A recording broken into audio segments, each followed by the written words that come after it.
हर चुनाव के बाद एक ही शोर, वोट चोरी हो गए। तो असली सवाल ये है, क्या वाकई में वोट चोरी होते हैं? और अगर होते हैं तो क्या हमारा लोकतंत्र इतनी आसानी से धोखा खा सकता है? लोग शिकायत करते हैं मेरा नाम ही लिस्ट में नहीं था। सबके सब झूठ तो नहीं बोल रहे, राइट? देखिए, सवाल ये नहीं है कि गड़बड़ियां होती हैं या नहीं। सवाल है कि ये सिस्टम की गलती है या कोई साजिश।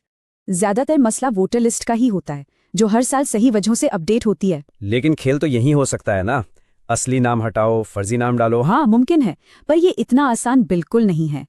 क्योंकि हर चुनाव से पहले लिस्ट की 3 अलग अलग लेवल पर चेकिंग होती है। और अगर सब आपस में मिले हुए हों तो फिर क्या? तो इसका मतलब है कि हजारों लोगों को एक साथ साजिश करनी होगी। ये प्रैक्टिकली इम्पॉसिबल है। ठीक है, लिस्ट को छोड़ते हैं, ईवीएम्स का क्या? सीधी मशीन ही हैक हो जाए तो? आज तक एक भी ईवीएम हैकिंग का केस कोर्ट में साबित नहीं हुआ, और वीवीपैट पर्चियां तो हैं ही। तो फिर लोगों के मन में ये ईवीएम का डर बैठा क्यों है? क्योंकि टेक्नोलॉजी समझने से कहीं ज्यादा आसान अफवाह पर यकीन करना होता है। लेकिन ईमानदारी से कहूं तो सबसे बड़ी वोट चोरी तो कहीं और हो रही है। कहीं और? क्या मतलब? जब सिर्फ 65% लोग वोट डालते हैं तो बाकी 35% वोट तो खुद ब खुद गायब हो गए। ओह, तो असली मुद्दा सिस्टम में नहीं बल्कि उन लोगों में है जो वोट ही नहीं करते।